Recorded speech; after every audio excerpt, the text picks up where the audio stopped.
Do you regret ever getting involved in... I didn't have a choice. It got bad when I was about 15 years old. He was known to be at Diddy's white parties. And when Aaron Carter told us about his brother, he said because he outed all of this information, people were coming after him and trying to unalive him. Help me raise $100,000 as soon as I can so I can move to an undisclosed location where I am safe. They had cops come and check for a rope in my garage saying I wanted to hang myself. He said on numerous occasions, if anything happens to me, I promise you I am not titled. And no one said anything. If I was to release those tapes, the world would shut down. Imagine a seasoned attorney, seasoned yet suddenly unmoored, jolted by a shocking leak that forces him to storm out of the courtroom in a flurry. Silence descends like a heavy fog, every eye fixed on the empty doorway, hearts racing with a single, haunting question: what explosive secrets are on those tapes? In that instant, his exit speaks louder than any argument, sparking wildfire speculation. Whatever was revealed is far more consequential than anyone anticipated, and the real story is only just beginning. One of the lawyers representing Sean Diddy Combs in his sex trafficking case is quitting. Anthony Rico filed notice in Manhattan federal court Thursday, writing, quote, "Under no circumstances can I continue to effectively serve as counsel." Rico, one of 6 attorneys for the music mogul, did not offer any other details. Combs has pleaded not guilty to the charges, saying he did nothing wrong. His trial is set to begin in May. Some of these jurors had a profound reaction to it, and I think that's going to be a hurdle that the defense is going to have to figure out how to jump. So, you know, it's funny because I think the defense has kind of put something else out about that videotape, that it was tampered with, either slowed down or made faster. Did you hear about that? Yeah, I don't think that it's going to amount to anything, because with all of those allegations, the prosecution came out and said, look, we have an original untampered copy. And everybody I've talked to on both sides, they think it's going to get admitted into evidence, even the defense. The entertainment world is in shock after alleged tapes involving the late Aaron Carter and music mogul Diddy surfaced, igniting a wildfire of media frenzy. What started as rumor now reads like a Hollywood thriller, as newly revealed evidence sends shockwaves through both the music and legal worlds. Tension erupted in a jaw-dropping courtroom moment when Call's attorney abruptly stormed out mid-hearing, leaving everyone frozen in disbelief. What could be so explosive that even the legal counsel for one of hip-hop's most powerful figures couldn't stay? Whatever's on those tapes could change everything. Let me spill some serious, scalding hot tea about these bombshell tapes that just leaked. They're allegedly connecting Aaron Carter and Diddy to Hollywood's underworld, and honey, the internet is absolutely exploding with this news.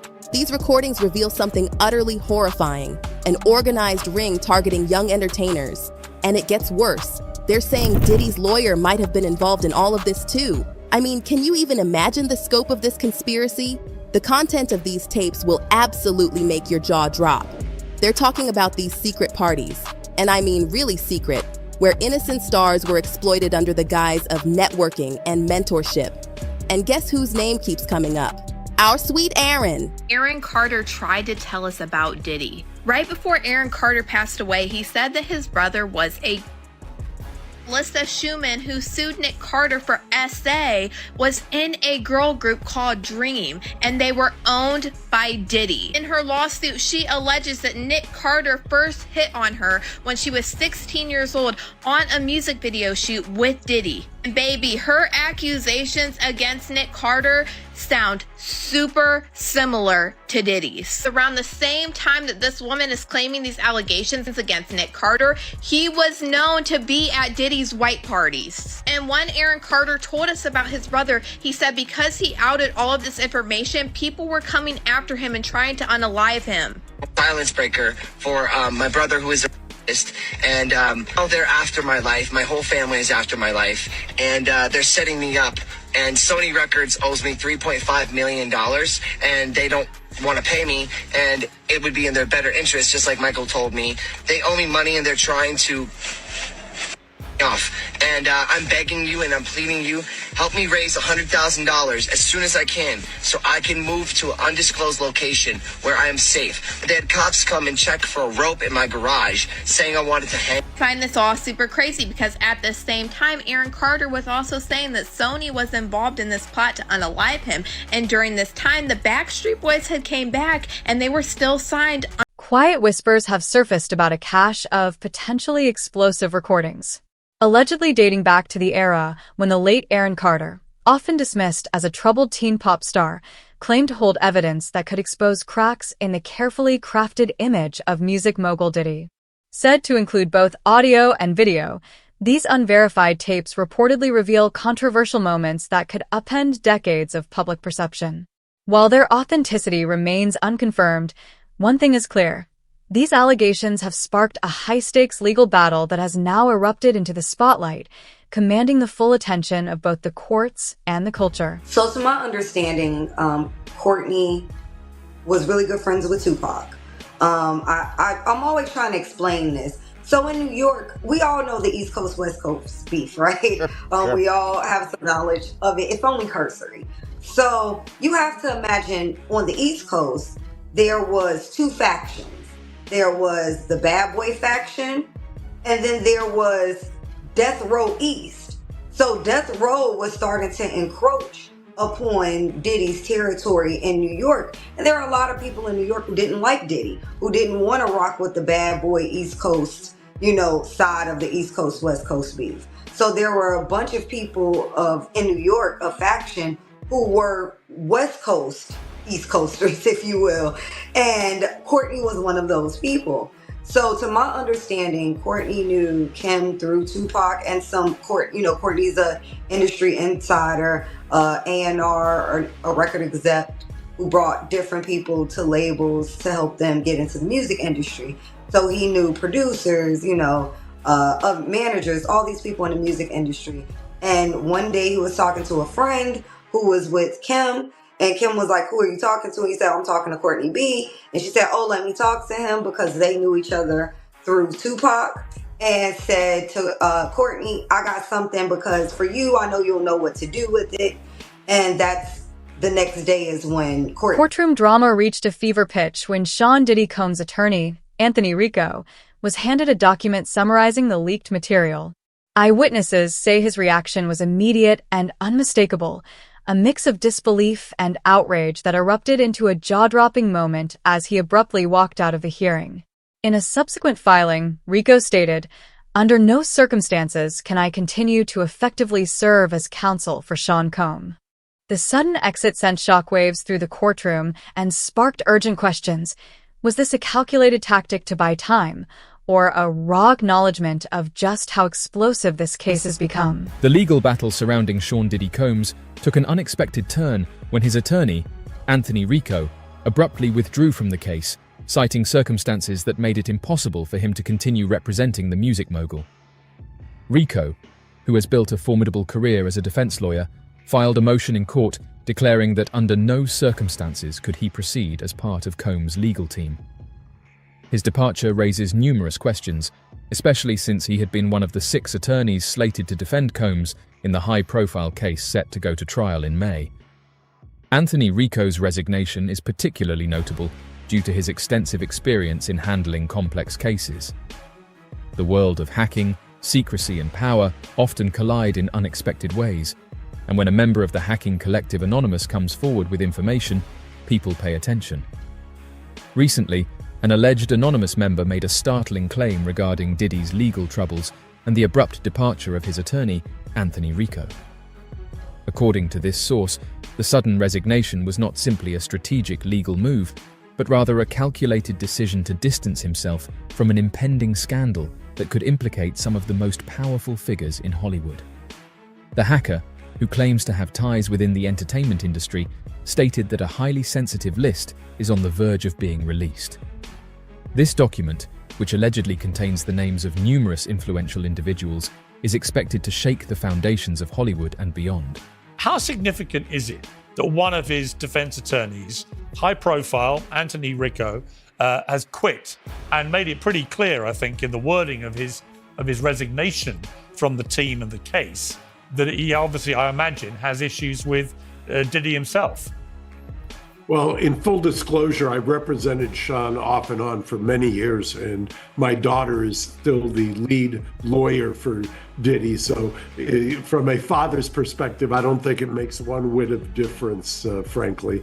Diddy knows what he's doing. I don't think that Tony was a lead lawyer in the case. Mark Agnifilo is the lead lawyer, who's very accomplished. I understand that anything Diddy related tends to get a lot of clicks, but this to me is no more than just a speed bump.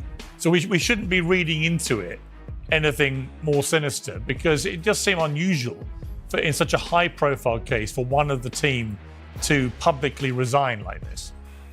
You're right. I don't think that, in fact, I would venture to say that there's nothing to be read into it other than what often happens with these cases. You know, I was thinking back many years ago to Michael Jackson after I saw this, and there were lawyer changes and shuffling of the deck. It happens often in high profile cases. I mean, there's always going to be some lawyers coming and going, inevitably. I've seen it in every single case I've ever handled. I will tell you that I don't think it means much of anything at all in this case. Sean is, by all accounts, ready, willing, and able to go on May 5th, and I expect that you and I will be back talking about it.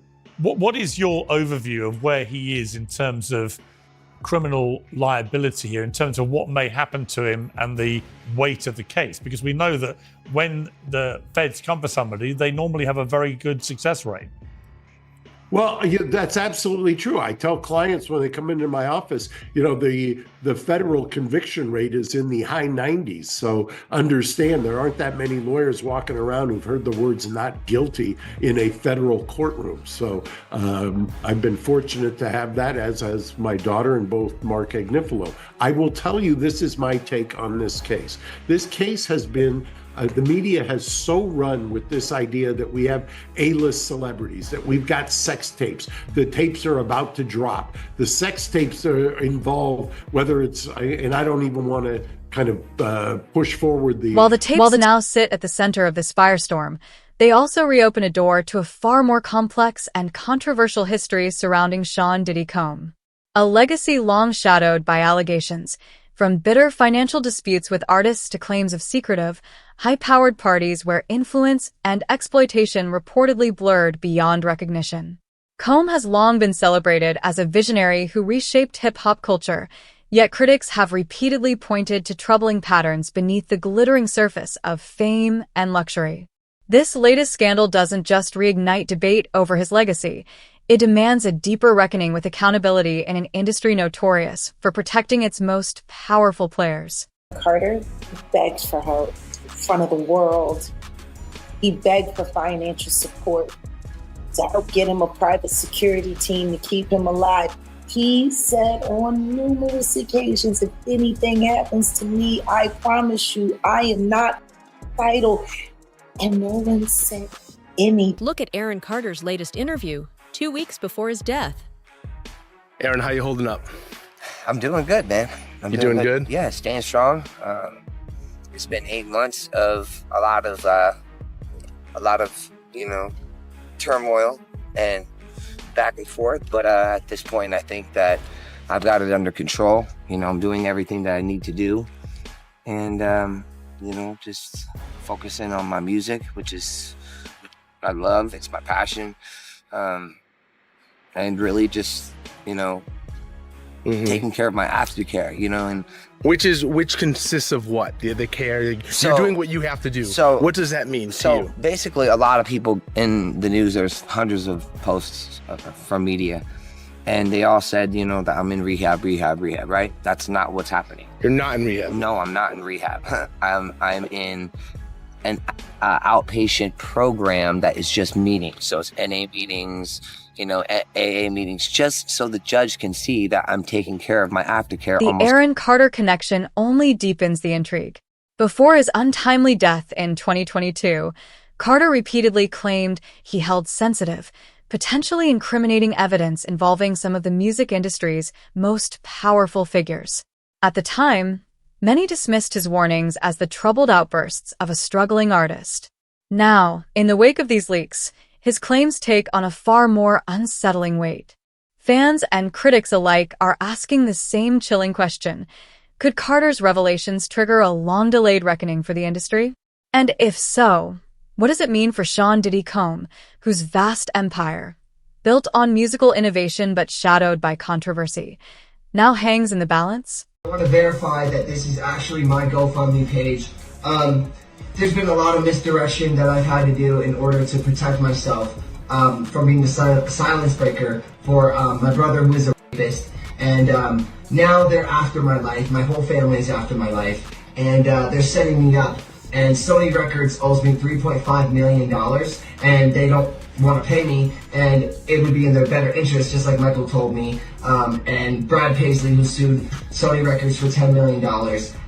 They owe me money, and they're trying to kill me off. And I'm begging you and I'm pleading you, help me raise $100,000 as soon as I can, so I can move to an undisclosed location where I am safe. My realtor won't sell my house. They're all involved in this, and they're trying to keep me there. They had cops come and check for a rope in my garage, saying I wanted to hang myself. So from the SA to the manipulation to the drugging of drinks, this all sounds super similar to Diddy's multiple lawsuits. So we have Aaron Carter, who outed his brother for being this type of person, and in the same exact breath said that people were trying to take him out because of this. And then we have this woman file this lawsuit who claims all of this stuff, and she even names Diddy and Nick Carter trying to hit on her when she was only 16 years old on a video shoot with Diddy, and saying that the managers of her and her girl group, who she was signed to Diddy, were telling her that they wanted her to date Nick Carter at 16 when he was 21. All I can think about is what Kanye told us a couple months ago, that they offed Aaron Carter, and he was saying that it was Harley Pasternak, and he even named Jay-Z, and I didn't understand that. But now we know Jay-Z and Diddy are besties. I mean, they're road dogs. So all of this makes even more sense now. Now we have like an actual connection. I mean, this lawsuit literally talks about this woman being signed to Diddy, and that's when she first met Nick Carter at 16, and he was trying to hit on her when he was over age. Like, and just how similar these lawsuits are has my mind. Sean Diddy Combs' legal troubles extend far beyond the spectacle of a lawyer's dramatic courtroom exit. If verified, the tapes could give new weight to long-circulating allegations of misconduct and manipulation that have followed him for years. Industry insiders whisper that the recordings may expose not only alleged behavior at his notorious parties, but also a broader, systemic pattern of power and control that helped sustain his empire for decades. The unsettling possibility of a hidden world of illicit recordings and secretive gatherings has gripped fans and legal experts alike, raising a sobering question. Is this scandal a shocking anomaly, or merely the first crack in a much larger collapse? Alleges that Diddy kept a vault of tapes documenting his alleged sexual encounters. Was there any hard evidence that such a vault existed? The sources say there was a vault that existed, yes. And some of the tapes were flown out of the country on a private jet. I paused for effect because a vault did exist, according to his sources, and those tapes that were in the vault were flown to other countries. That's from the sources directly, so I have to believe them. And this Not have to, but right. I have no way. How am I gonna? You see how that you run it that you have. Do you expect me to go in the safe at his Well, house? no. I'm shot. No. What I'm asking you is, like I said once again, because you're the guy who's spearheading this thing that allegedly comes from Kim. So me asking the questions, I'm like a can of spray paint. Yeah. I don't know, you know what I mean? Yeah. I don't know which wall to go, until I'm, so that's the reason why I ask these questions, because I actually don't know. So, and so, like I said. Now, fair, but he's a little aggressive in this. The commenters agreed. Let's get a little bit more into these tapes. So you didn't, these are other things that you didn't include and why did you keep that out? Correct, because I can't reveal everything at once. It's too shocking. it's too shocking if he reveals everything he knows at once. Now, one could argue, oh, come on, dude, just put it all out there. But he's now alleging it's that bad, guys. And here's that quote from the beginning in full context. If I was to release those tapes, the world would shut down, okay? If I showed one of these tapes, I'm telling you right now, the whole music industry and Hollywood, it would just grind down like this. They're all gonna start pointing at each other like this, and it's gonna be bad. It's interesting. It's an interesting point, Piers. I mean, again, Diddy is very interesting in that for the last 30 years, he has taken pictures and partied and hung out with everyone. Yes, he's hung out with politicians, but I guarantee you a lot of them politicians, I ain't saying all of them, but a lot of them politicians had no idea what was going on behind the scenes. When you go to a Diddy party, there's levels to the Diddy party. Yeah. There's the Diddy party at the club. There's the Diddy party at his house. Then there's the after party. Then there's the after party, right? I haven't been to any of those after parties or after parties, or you know what I mean, or any of those parties, in fact. So I'm just speaking as a researcher here and as a journalist. I'm saying that there are levels to them. So there are lots of people who go to the Diddy parties that don't know any of that. But if you find out that all these awful things happen at Diddy parties at 4 a.m., it's hard to go to the media and say, yo, I was at the Diddy party, but I left at 12. Or I was in the Hamptons, but I didn't go to the next location. And so I think a lot of it is fear of public relations. And I think to Candace's point, I don't think it's a coincidence that Diddy has all these strategic alliances with every single person in Hollywood, black or white. And I think Harvey Weinstein didn't have those types of relationships, so it was much easier for people to run from him. And also, the kind of hypocrisy though, Candace, which really gets my go with this. Take somebody like John Legend, right, who decided to rewrite the lyrics to "Baby It's Cold Outside" because it endorsed sexual misconduct, which obviously was adding fuel to the fire is the mounting pressure on Sean Diddy Combs' legal team. Allegations continue to pile up, from racketeering and sex trafficking to claims of orchestrated coercive events, raising the stakes higher than ever. The attorney's sudden courtroom exit wasn't merely a personal breaking point. It may signal a fracture within the defense itself. Legal analysts are split. Some see the dramatic departure as a calculated pause to regroup and rethink strategy, while others warn it could reveal a far more troubling reality, that the evidence is every bit as damaging as the rumors suggest. Very interesting connection to have a relationship that he describes, considering he's facing now criminal charges of racketeering, conspiracy, sex trafficking, transportation to engage in prostitution. And the thing is, she has been named as a defendant, not in the criminal case. She's not been charged with anything, to be very clear. But she has been named as a defendant and mentioned in various lawsuits. And in light of that, she is now speaking out for the first time.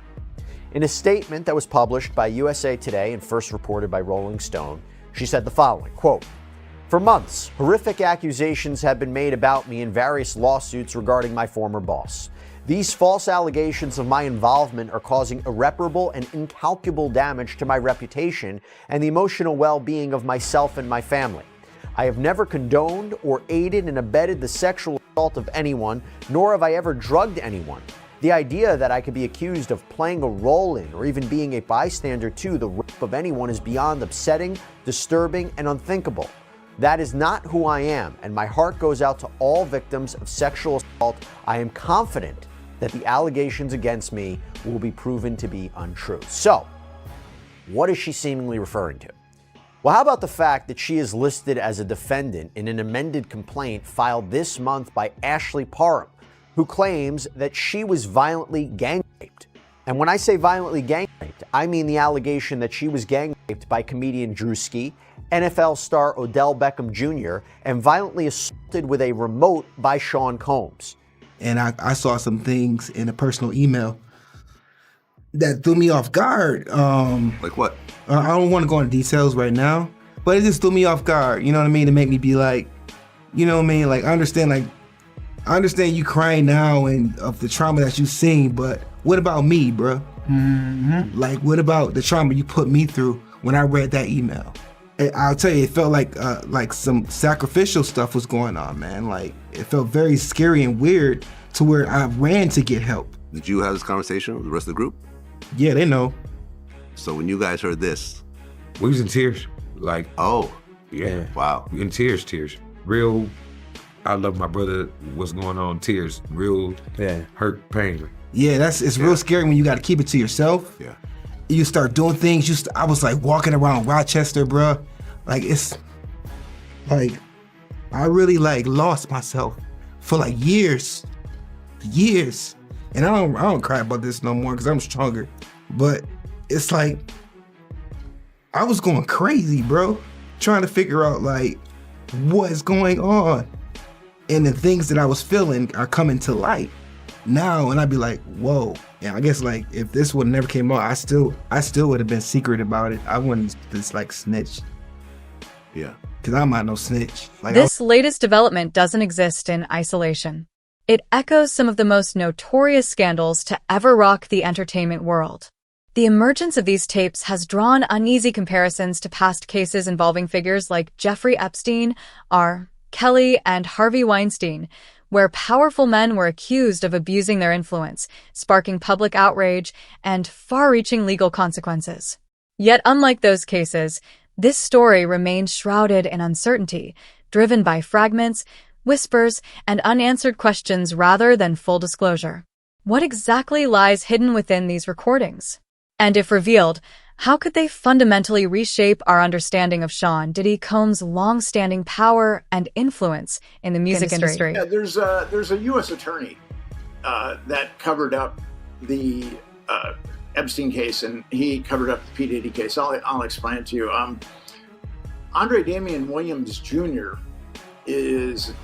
was a U.S. attorney for the Southern District, and as you probably know, this U.S. attorneys for the Southern District probably have more Jews than just about anybody in federal law enforcement in New York. Yeah, they're the most powerful prosecutors in the country, no doubt. Like Giuliani, one of them, and all those, without a doubt. So Damian Williams oversaw the Ghislaine Maxwell trial, and there were 4 the victims that were called, and those 4 had only been molested by either Maxwell and or Epstein. They didn't know about the bigger picture of these other power brokers. And that's how Damian Williams did the damage control on the Epstein-Maxwell case, is making sure that the witnesses that were called to testify against Maxwell didn't have knowledge of any of the other abominations that were going on. And then he oversaw the Diddy grand jury. And the thing with Diddy is he was starting to get too much press also, because there were a number of, last March, there were 8 lawsuits that were filed against him. Now there's many, many more. But Diddy is indicted, well, he's got 3 indictments, but one of them is a racketeering indictment, and he's the only one indicted. You know? There was a number of people. It was covered up at the apex of the government, and it was covered up by William Barr. He was the Attorney General under Trump, and he was also the Attorney General under Trump that covered up Epstein. So these players keep recycling themselves, and one of the politicians who, and I've got this from a pretty good source, one of the politicians that was pandered to was the Attorney General, Richard Thornburgh. So it went all the way up the food chain, and it had to be covered up at all costs.